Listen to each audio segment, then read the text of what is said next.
the motors, doesn't leave you on your own as a manual scope, so there's a bit of help involved with that as well. It uses an app to tell you where to point the telescope to. They're hugely popular as well, so yeah.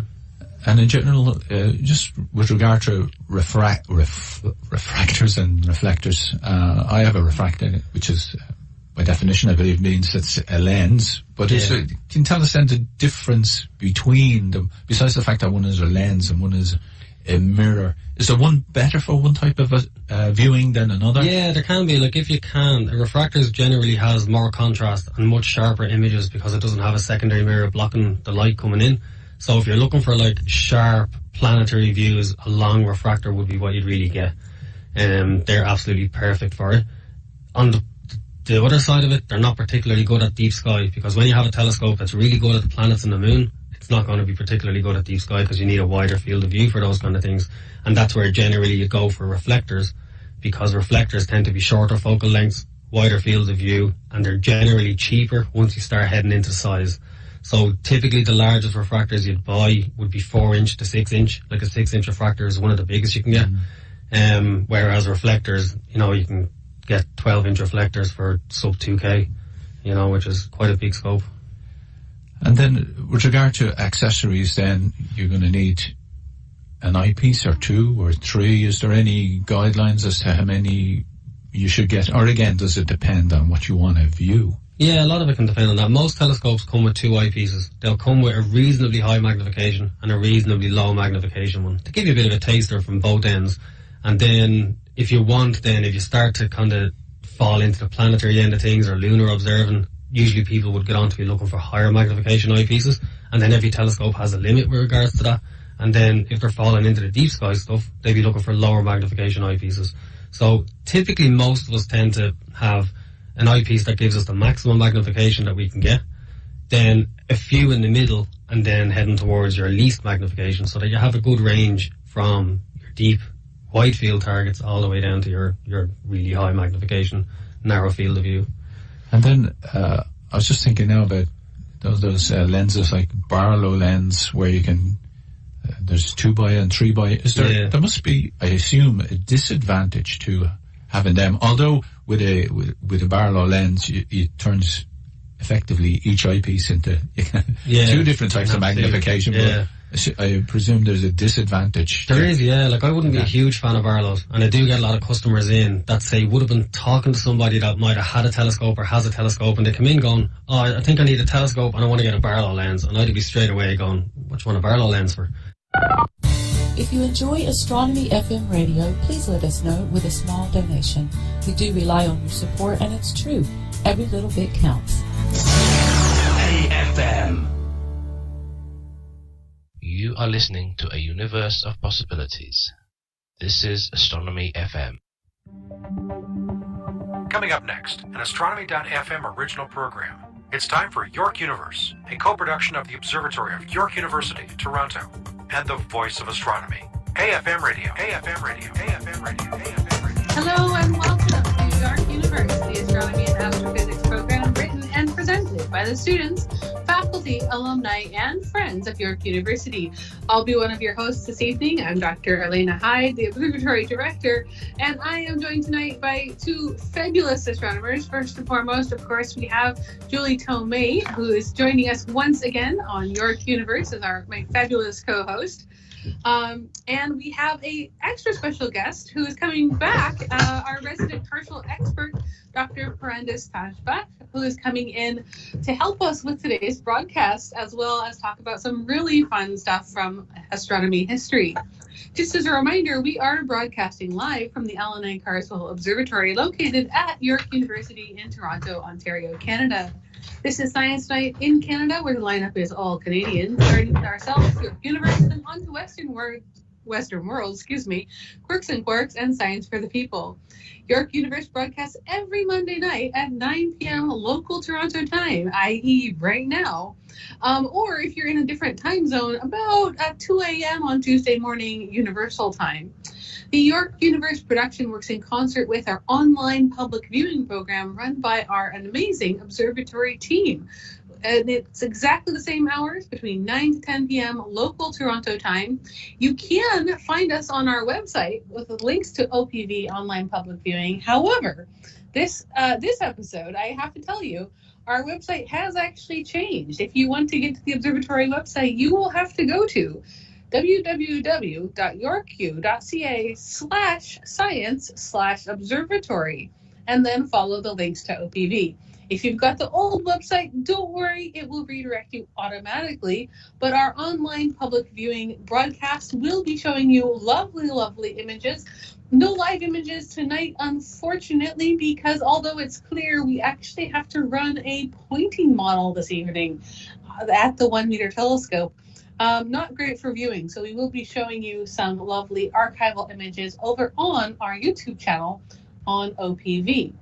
Our broadcast is powered by and in partnership with Astronomy.fm, the voice of astronomy. If you have any questions or comments or fun things you'd like to tell us about our new website, you can email us at observe@yorku.ca. And of course, you can always connect with us over on Twitter with our handle at York Observatory, on Instagram at York U Observatory, and Facebook at Allan Carswell Obs. All of our programs are free, but if you'd like to make a donation, you can, of course, see that new website link at yorku.ca/science/observatory. We will be monitoring the chat room for questions and, of course, to post content and all kinds of other fun stuff. The weather is surprisingly clear this Monday night, but once again, you will be getting some beautiful archive images because our telescope is occupied running a full pointing model, which will hopefully allow us to navigate around the sky with much greater ease next week. So we have all kinds of great stuff going on tonight, lots and lots of fun. Julie, Parandis, how are you both doing? Julie, how are you doing? I'm doing well, thank you. And Parandis, keeping an eye to the sky? Yes, I am, and I'm so happy to be here tonight. It's an exciting time to talk about the moon. It is, and of course we're just coming off the back of a full moon and a Mars occultation and all kinds of moon news, so we'll probably get to some of that later on.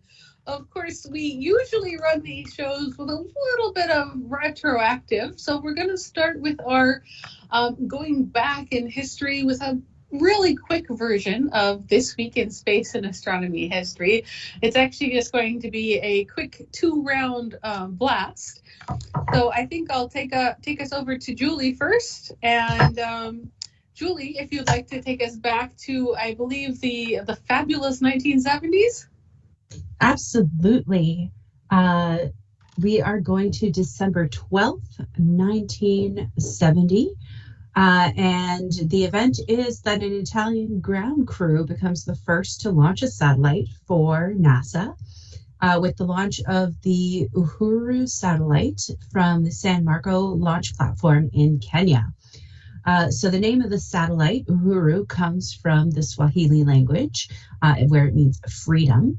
The satellite was also known as X-ray Explorer Satellite, SASA for Small Astronomy Satellite A, it being the first of a 3 spacecraft SAS series, or SAS-1 or Explorer 42, but Uhuru is such a prettier name, so we'll go with that. It was the first satellite launched specifically for X-ray astronomy, and it performed the first comprehensive survey of the entire sky for X-ray sources. Its main objectives were to survey the sky for cosmic X-ray sources in the 2 to 20 kiloelectron volt range, to determine the discrete source locations with a precision of a few square minutes of arc for strong sources, and a few tenths of a square degree at the sensitivity limit, to study the structure of extended sources or complex regions with a resolution of about 30 arc minutes, to determine gross spectral features and variability of X-ray sources, and to perform, where possible, coordinated or simultaneous observations of X-ray objects with other observers. Throughout its lifetime, It discovered over 300 new X-ray sources, made observation of known X-ray sources like Cygnus X1. It resulted in the first comprehensive X-ray catalog of the sky, and the mission ended in March of 1973. Such a fun mission. And X-ray astronomy really is something that you definitely need satellites for. You don't get good pictures of the X-ray sky from Earth, at least not that I've ever seen anyone manage to do. And yeah, thank goodness for our atmosphere. Yeah, our pesky atmosphere just gets in the way.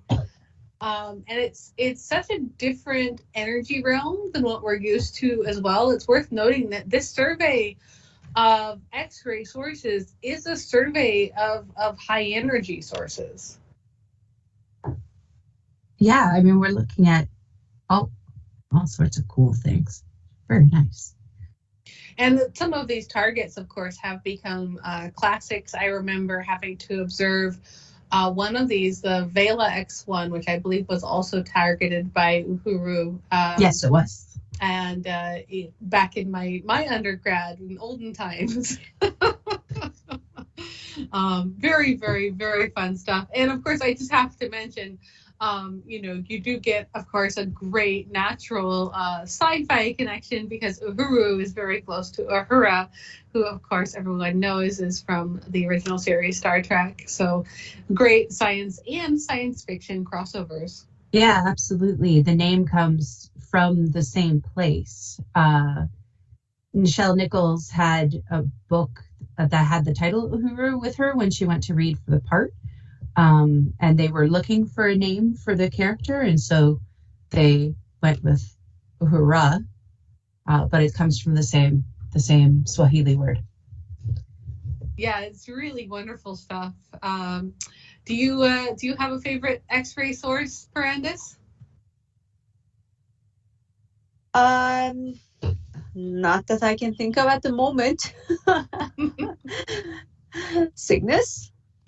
That's a really, really good one as well. I think that's It's also very popular to image in radio, as I've heard. That's true. Anyways, studying the sky for cosmic X-ray sources back in the fabulous 70s. So wonderful, wonderful stuff. All right, so going through space and astronomy history, I'm going to take us to a little bit of a different location. I'm actually going to go all the way back to Apollo 17. So some people might remember, I suppose, depending on your age, you might remember back in 1972, we had Apollo 17, the last moon mission. And in particular, I'm going to concentrate on December 11th and 12th of 1972. So more of the fabulous 70s, but we're looking at Apollo 17 and the last lunar walk or moon walks. Apollo 17 being the last mission, they kind of knew it would be the last for a while. They didn't realize it would be the last for a very, very long while, since 1972. So they did try to get as much walking on the moon as possible.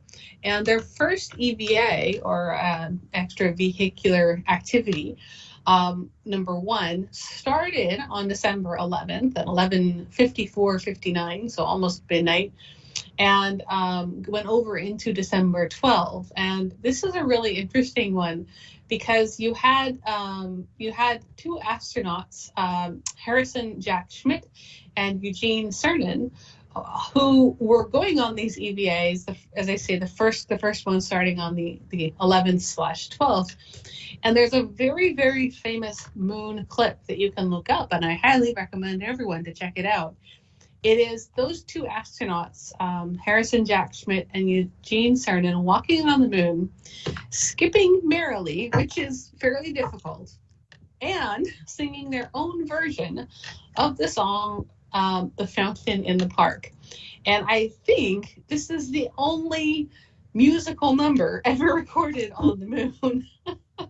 And in particular, the song, if you haven't heard it before, I am actually not going to sing it, despite this being a radio show.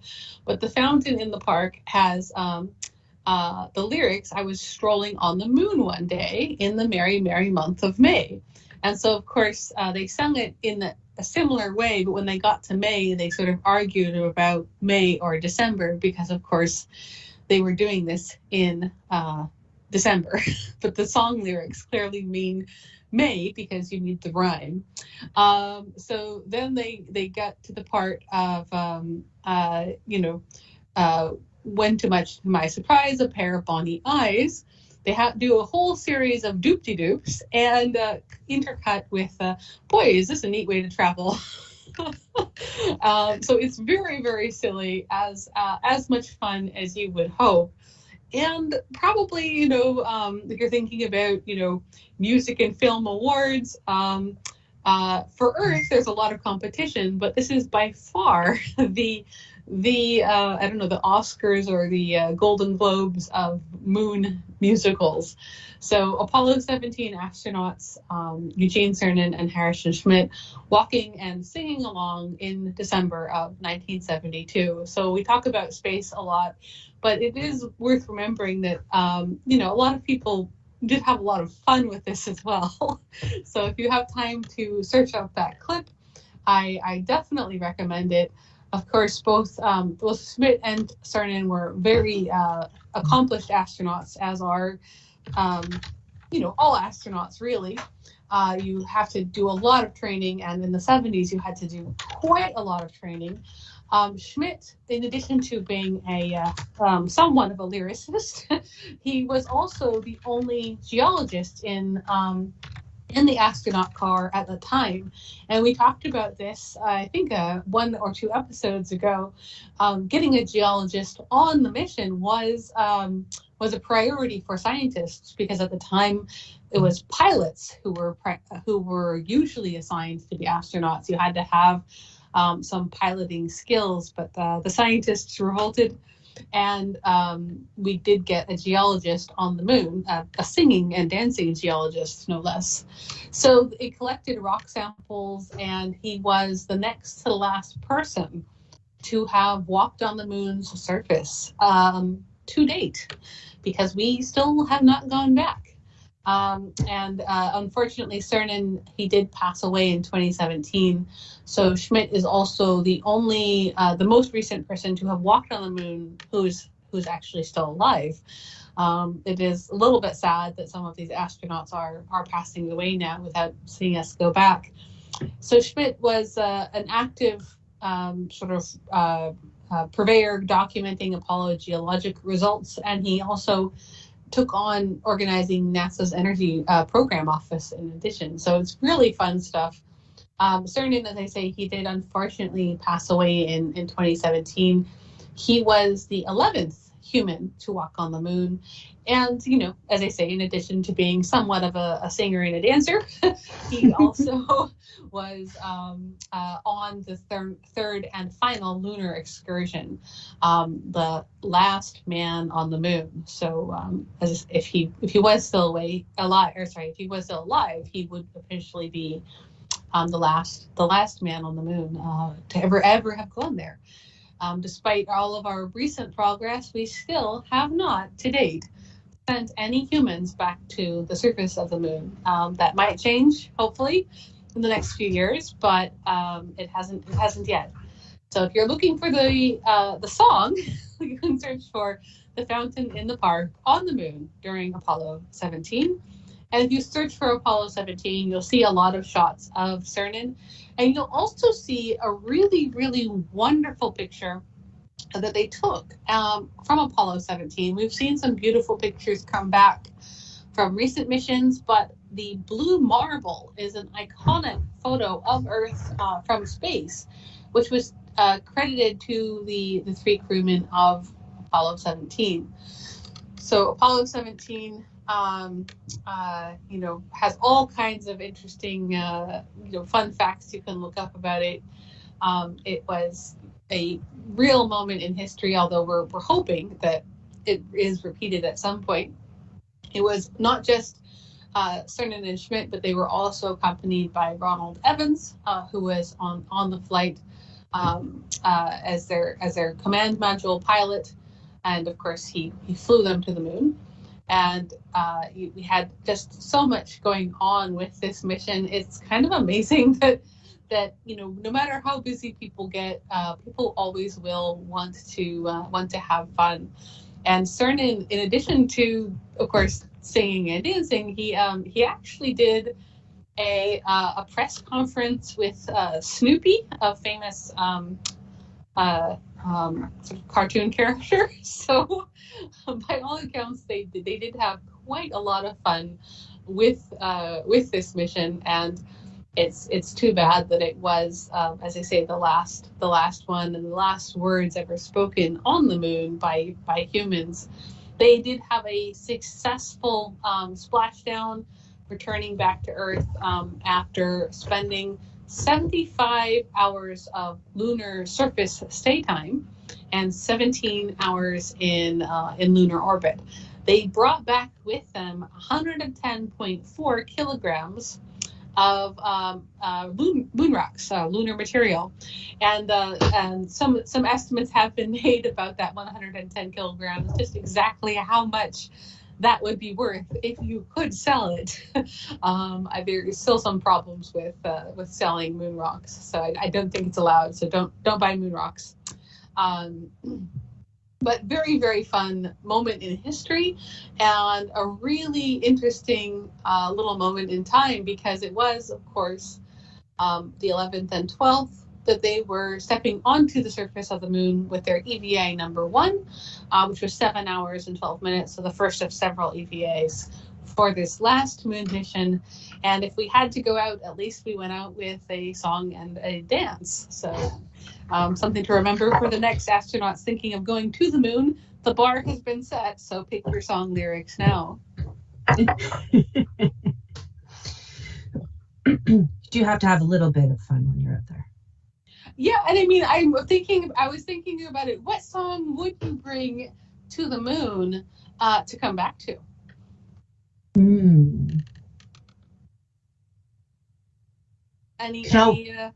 Actually, I don't have to ask Horrendous. I know you have a song. Sorry, I have a song. You have which one was the Herschel the Herschel song that you had your son perform? Yeah, he performed Caprice number 1 by William Herschel. That would be a very good choice of a song to bring back. It doesn't have lyrics though, so no, it's just solo violin. Yeah, I don't think you can play the violin on the moon, can you? You could play it in the space capsule. Yeah, you can. Yeah, that would be beautiful, really beautiful. So we'll bring some Herschel recordings on next. I hope they bring some Herschel recordings. That would be wonderful. Yeah, I'd be tempted to start singing "Fly Me to the Earth." That's a very good choice. That's a very good choice. I just don't know the lyrics to that many songs. But pick something simple and catchy with a really fun lyric you can dance around to. Maybe the one that doesn't require musical accompaniment, because of course, as you say, no one was able to play instruments for them as they were dancing around on the surface of the moon, because there's no way to transmit sound other than microphones.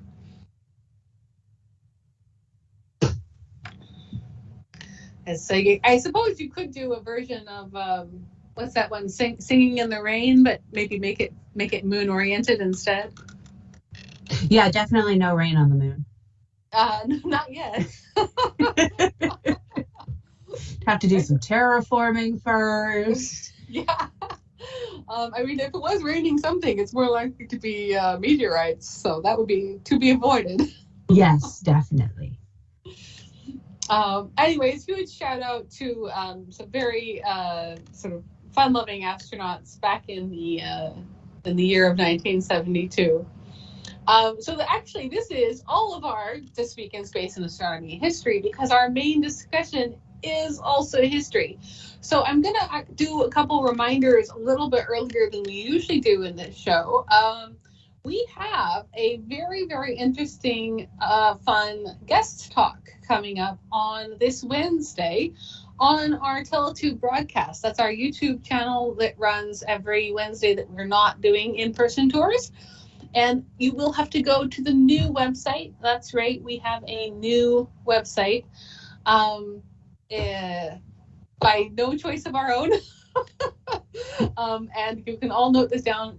It's www.yorku.ca/science/observatory. And if you go to the old one, don't panic. It will take you there automatically because a redirect has been set up.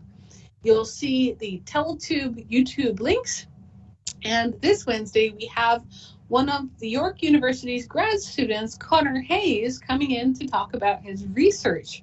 So this is a chance to actually hear about research that's going on right now at the university from one of our own grad students, which is really, really fun and highly recommended for students and amateurs alike.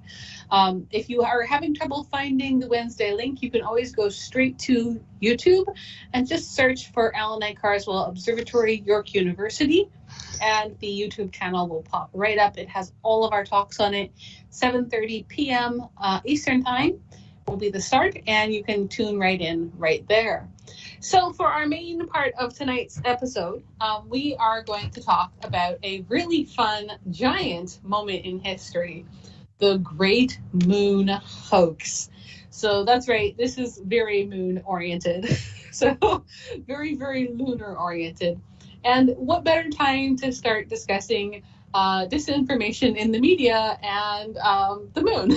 So all of this is very, very topical.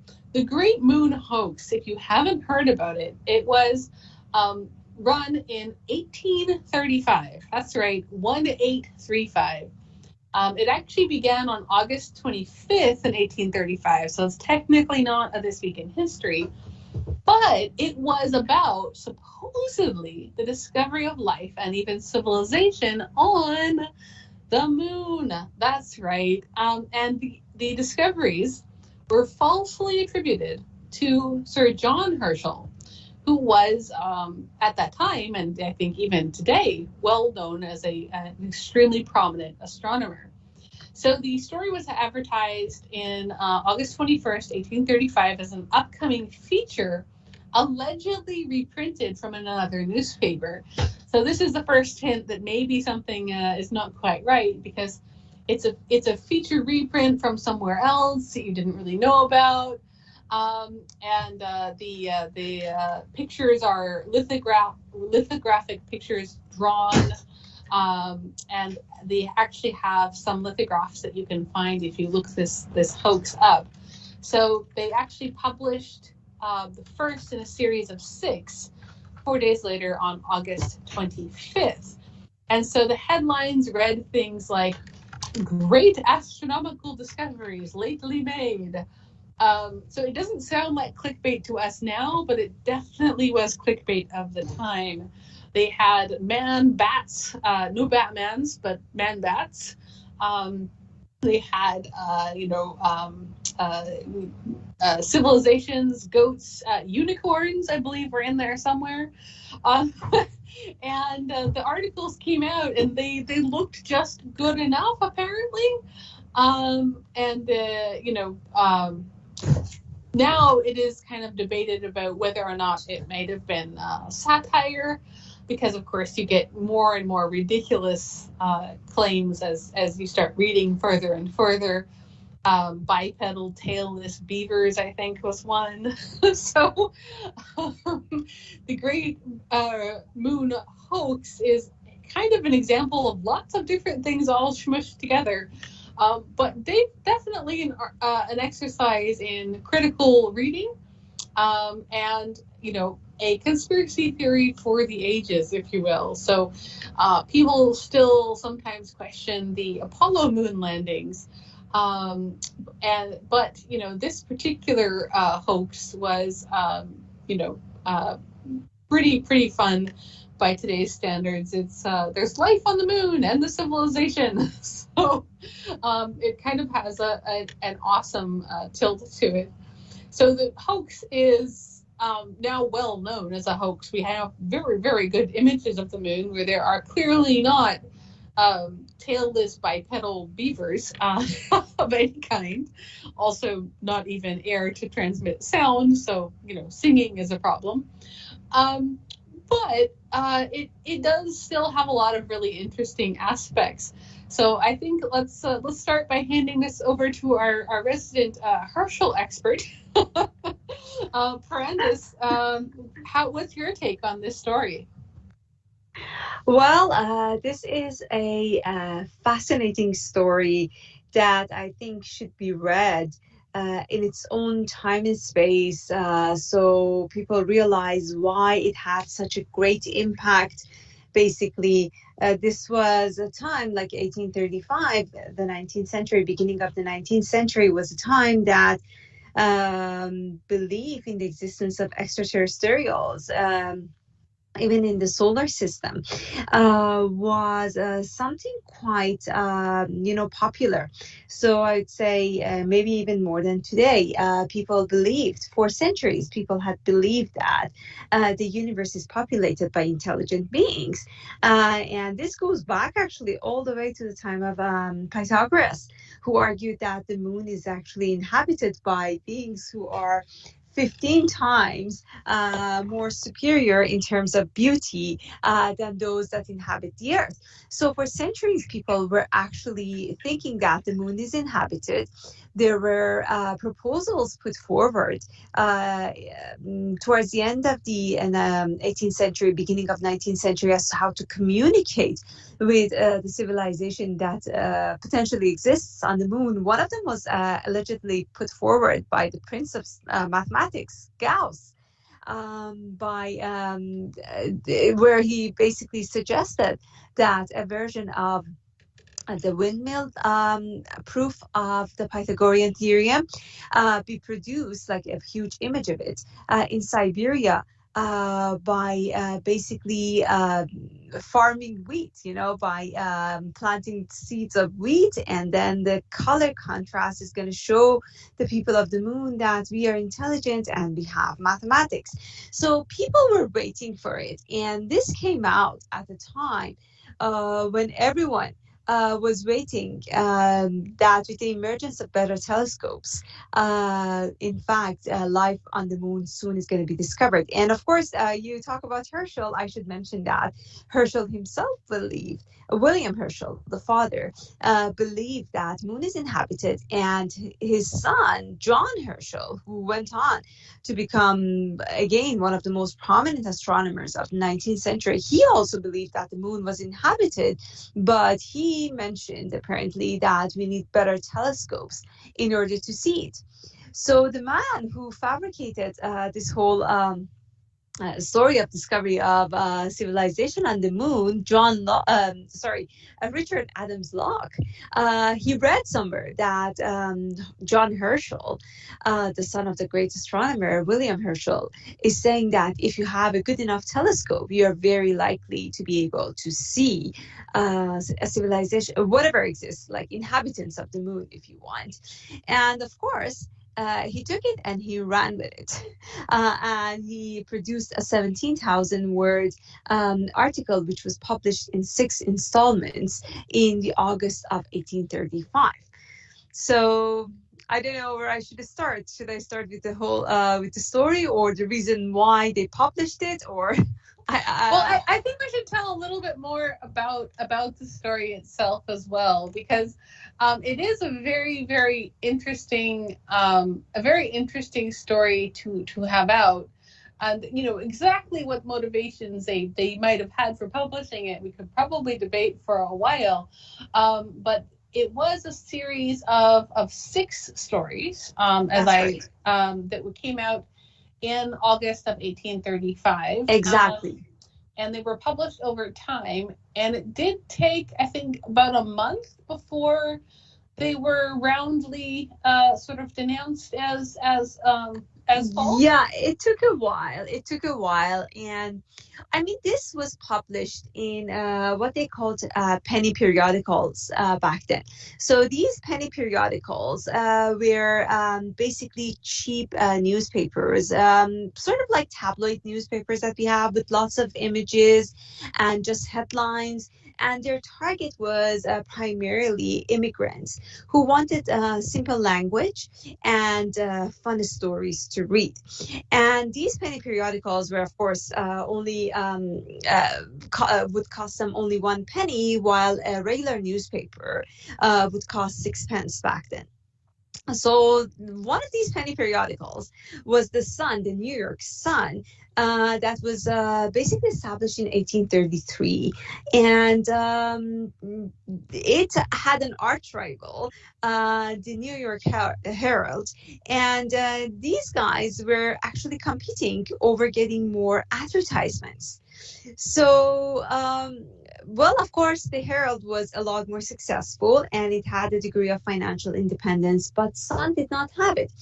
So the founder and basically the founder of the New York Sun, a man by the name Benjamin Day, he hired a newly graduate from Cambridge by the name of Richard Adams Locks.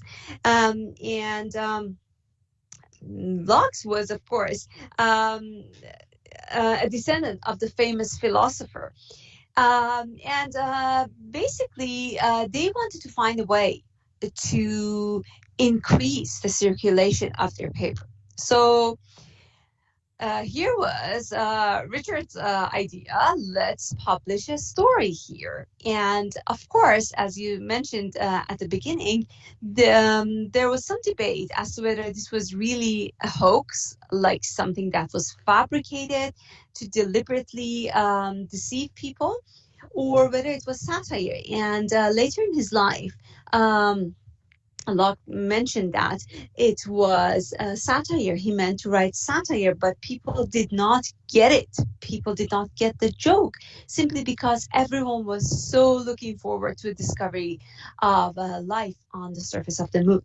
But suffice to say that they were super successful in achieving a high circulation. So within 48 hours, the circulation of the New York Sun went from 8,000 to 19,360, so 2.5 times larger within 48 hours. Actually, it became the most circulated periodical in the whole world, even taking over the London Times.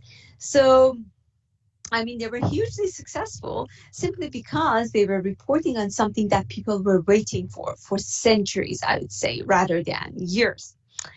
So basically, the story, as you mentioned, came out in 6 installments. The first of it was on the 25th of August, where, as you mentioned again, the beginning, the front page of the Sun read "Great Astronomical Discoveries lately made by Sir John Herschel at the Cape of Good Hope." And I should mention that at this time, Herschel was not in the Northern Hemisphere. He was actually in the Cape of Good Hope in South Africa, trying to map the skies, the southern skies.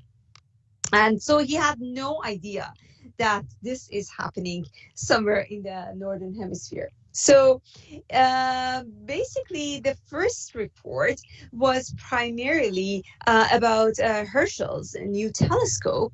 And I should again mention that William Herschel, the father to John Herschel, was famous for building the largest telescopes and most advanced telescopes of the time. He was the best telescope maker in Europe, and John inherited all the telescopes that his father basically built, and he improved on them. So this article, the first installment of the article, is talking about this huge telescope that Sir John has.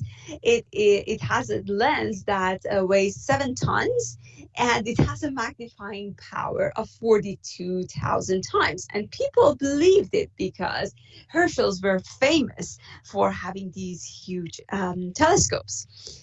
So, the first day, basically, maybe I have a few quotes actually, if you're interested to hear from the actual article. So it says that Sir John had already made the most extraordinary discoveries in every planet of our solar system, had discovered planets in other solar systems, had obtained a distinct view of objects in the moon, and of course had settled the question of life on the moon. So the first day things was not very exciting. But the second day, on August 26th, they start talking about the discoveries that Herschel has made about inhabitants of the moon. And as you mentioned, they talk about these creatures that are like bisons. They are quadrupeds. They talk about a goat that is bluish in color and only has one horn. And they talk about, certain beavers, which appear to be intelligent, and even a certain amphibian that you haven't seen on Earth. It is spherical and it moves with great velocity on pebbly beaches on the surface of the moon. And so, they just go short of saying that there was intelligent life on the surface of the moon. And then, now that they have grabbed the attention of people, on the 27th, they actually primarily talk about, the geology and geography of the surface of the moon, and, basically what kind of plants and what kind of mountains and things like that. So there is no talk of actual civilization or intelligent beings on the moon. By 28th, people are standing in the streets of New York to get a copy of the sun. And on the 28th, they eventually announced that, yes, Sir John has observed these intelligent creatures, which they call basically the man bat. They had a very interesting name for them. If I can pronounce it correctly, Vespertilio homo, or the man bat rather than Batman. And here's a description that is published on August 28th in The Sun of this creature. And I'm quoting from that particular article. It says that these creatures averaged 4 feet in height, were covered except on the face with short and glossy copper-colored hair, and had wings composed of thin membrane without hair, lying snugly upon their backs from the top of the shoulders to the calves of the legs. The face, which was of a yellowish flesh color, was a slight improvement upon that of the large orangutan, being more open and intelligent in its expression, and having a much greater expansion of the forehead. In general symmetry of body and limbs, they were infinitely superior to orangutan. And then they actually talk about the fact that these creatures were engaged in conversation, and their gesticulation clearly shows that they are intelligent beings. So, of course, you might be thinking, okay, why would people actually believe such a thing? Well, they said that all of these, basically the whole narrative is coming from a scientific publication in a journal called Supplement to Edinburgh Journal of Science. Well, there was an Edinburgh Journal of Science, but it had ceased publication 2 years prior to the whole event in 1833. So they added the word supplement to the whole publication to make it, to basically dispel any doubt that people might have. So, I mean, this continued. And eventually they realized that now, we have announced the existence of intelligent beings. How are we going to continue with this? So on August 29th, basically, they talk about the discovery of a significant temple, which was made of polished sapphire and had like a sphere that was sitting in the middle of a set of flames that were made by metal. And they were thinking about the potential significance of such a construct on the surface of the moon. Was it religious, or was it about some sort of, memorial? Um, and then Locke realized that, okay, we have to finish this. We cannot go on. And of course, by this time, as I said, the publication, the number of the periodicals that were selling were very, very high. It was the largest it was the best-selling periodical, let's put it this way, on the surface of the earth. And in order to get an advertisement there, they had to people had to send their material before 6 p.m. or the sun would not guarantee a space. I mean, it had become widely successful. So on August 31st, they want to finish it off and somehow stop this. So they say that, yes. So what happened was that they had basically lowered the telescope, but they had accidentally set it towards the east, where the sun would rise the next day. And that caused a fire in the observatory. So none of so they could not observe the stuff that they observed because of the damage that was caused by this fire to the observatory, and that was the end of it. Now, during this time, there was actually a fire in the office of Herald, which was the arch rival of the Sun, and their editor didn't have time to actually respond. But the moment that they settled down, they started accusing Sun of fabricating stories, and they said that the man behind this is Richard Adams Locke. And Locke kept saying, no, he denied it. And as he was denying, basically they started publishing the whole 6 installments in the form of pamphlets, and they sold 60,000 of those. And the interesting thing is that people believed it. I mean, no one, there were very few, I should say, who doubted it. In fact, there were, this is very interesting.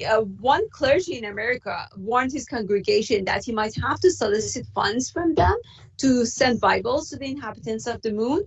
And it was also reported that the philanthropists of England, they had frequented and crowded meetings at Exeter Hall and appointed committees to inquire in regard to the condition of the people of the moon for the purpose of relieving their wants and, above all, abolishing slavery if it should be found to exist among the lunar inhabitants.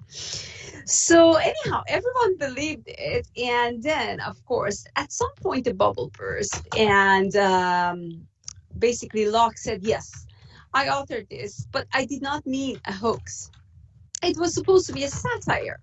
But I mean, people, they have been basically, they have come to a point that they believe so much in this existence of life on the surface of the moon and other planets, especially through religious sermons, that they cannot think anymore, and they just take it for granted. So he's, in fact, laughing at one of the most famous authors, theologian and science authors of the time, by the name of Thomas Dick, who actually wrote a lot about existence of life elsewhere in the universe. I mean, in the solar system, on the moon. He actually, this Thomas Dick, he published a table of the population of the inhabitants of the solar system.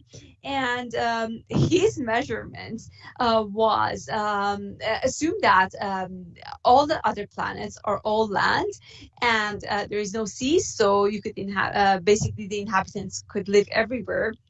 And his measurements was based on the average number of people who lived at the time in England per square feet. And he ended up with, if I'm not mistaken, with a figure of 4,200,000,000 inhabitants for the surface of the moon. So really, Locke's target was to laugh at people like Thomas Dick, who were using religion in the service of science and science in the service of religion. But I mean, no one apparently got his joke, and this episode ended up being called the Great Moon Hoax because a lot of people thought that, yes, he made it up, but sooner or later, life is going to be discovered on the surface of the moon. So yeah, that's the story of the Great Moon Hoax. Amazing. Yeah, and it really is so fun, and there are some really fun little things in there. So I think I would 100% recommend anybody who's interested to go out and actually read the articles, the 6 articles themselves, because there's some really interesting stuff in there. As you mentioned, they had this massive telescope lens that Herschel supposedly constructed a 24-foot diameter, 7-ton 7 tons, yeah, piece of glass, 7 tons, 24 feet in diameter, and he carted it from England to South Africa. Exactly. Right? Yeah. Like, that's So he broke all the laws of glass. Yeah. Yeah. So it's a glass, mind you, glass lens. Well, yeah, I mean, all this is happening. Herschel has no idea that he must have come back to so many letters. When he saw a copy of the newspaper, he laughed at it first, but apparently they were really annoyed afterwards, because they got inquiry after inquiry after inquiry, and it was becoming a nuisance. It was just beyond scientific discovery, and no matter how much said, no, I have nothing to do with this thing, apparently people still were inquiring. So yeah, they still want to find those single-horned goats. Yes, that's right. There were actually lots and lots of imaging. So if you go and search on the net, you're going to see some of these really, really fun images of the inhabitants of the moon. It is quite a story. It is quite a story, and really funny that no one got Locke's joke. Everyone believed it, even students at Yale, professors at Yale, and a lot of newspapers, in fact, published statements saying that, I in front of me, I have a quote from one newspaper which says, it appears, referring to the story, to carry intrinsic evidence of being an authentic document. And then another one says, no article, we believe, has appeared for years that will command so general a perusal and publication. Sir John has added a stock of knowledge to the present age that will immortalize his name and place it high on the page of science. Oh my God. I mean, everyone believed it.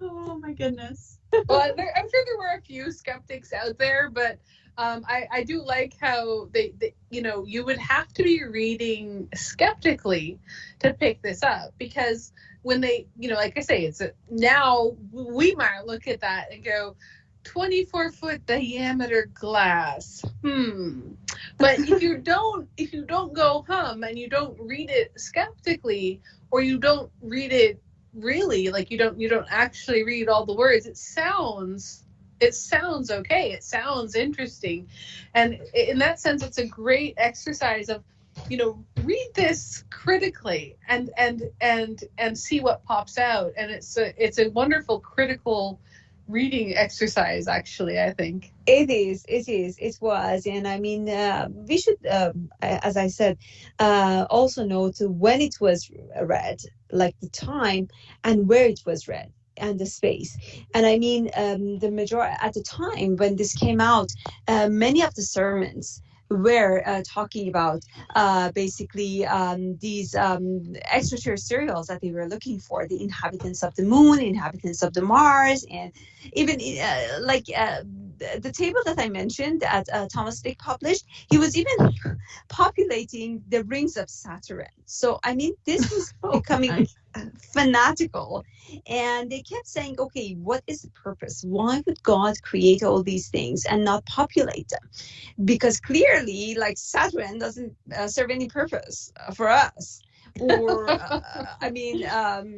Jupiter is not serving any purpose, so they should be there for a reason. God doesn't create in vain. So they started actually populating all these bodies. And,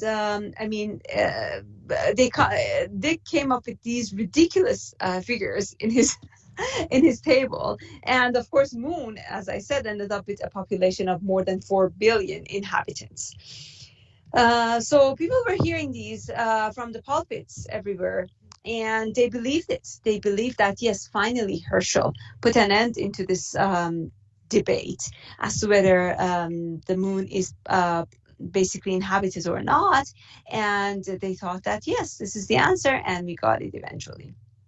So anyhow, as you said, it is a very good exercise in reading things critically and being skeptical about whatever you hear. I keep looking at this portrait of a man bat. Right.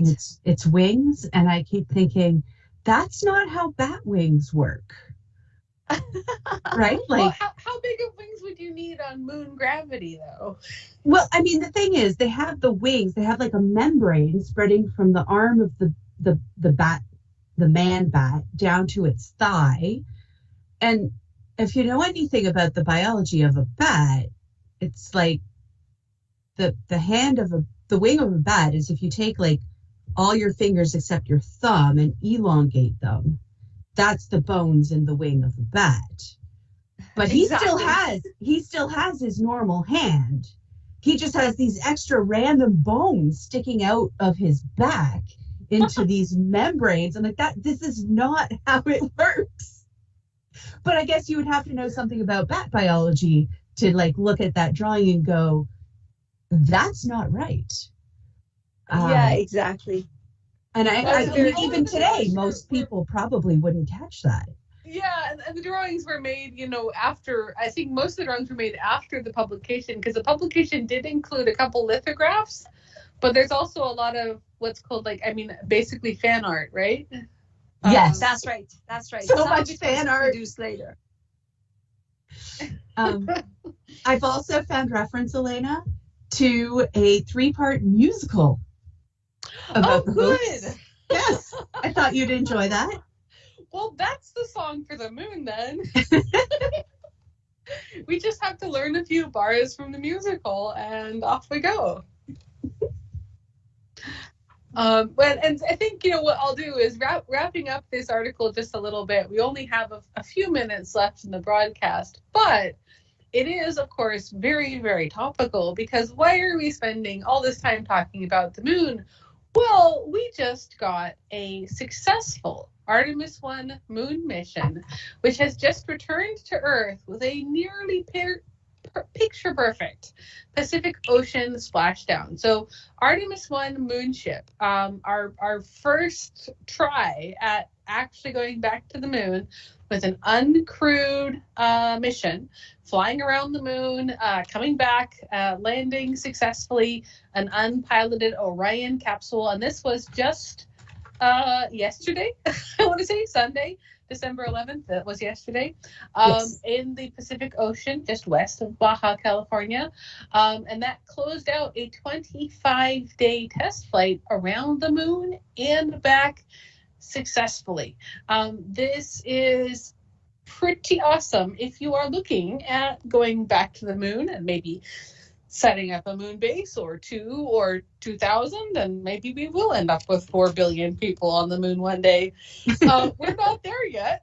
We still haven't actually put any humans on, but this is happening right now. We are right now looking at an Artemis 1 program. We're looking at things like the Lunar Gateway. We're looking at the ability to actually go back to the moon for the first time since the 70s. And maybe this time we will succeed in in populating the moon. Maybe we will end up with 1 billion people on the moon. Maybe some of them will grow bat wings. I don't know. Maybe bat wings are a feasible form of transport for the moon. It's given us so much to think about. And so for the last couple of minutes of the day, I thought it would be fun to sort of discuss the historic back to the moon travel that we're seeing right now with Artemis and SpaceX. Artemis 1 now having a successful mission. We can look for the rest of the Artemis program. The Artemis 1 mission is only part of the larger Artemis plan to travel back to the moon, and of course then have people landing on the moon successfully. They'll have to be able to get back off, of course, and maybe even get that lunar gateway up and have moon travel be not so hard. This is so exciting. So in a way, we are right now looking at excitement for the moon that we have not seen since 1835 levels. So I'm just saying, maybe this is a good time to be careful what you read of in the news. Yeah. We are all very, very excited for upcoming moon missions. Just make sure that if you're reading about spacecraft, you check it is from NASA or JPL or one of the the real science sites, and not one that refers to another site that is unnamed or maybe has closed down a few years ago. Or is a satire source. Yes, the Onion is not going to be a good source to go to. The Beaverton, although fun, not generally good sources for real news. Yeah, if you refer to those, then you have satire obscured, which would probably not be very well received, or you never know.